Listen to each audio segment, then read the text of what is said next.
Hello everyone, hope you are fine. Welcome to my YouTube channel.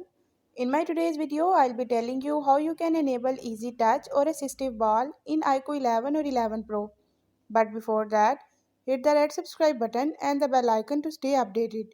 Now watch this video and you will learn how you can enable Easy Touch or Assistive Ball in IQOO 11 or 11 Pro.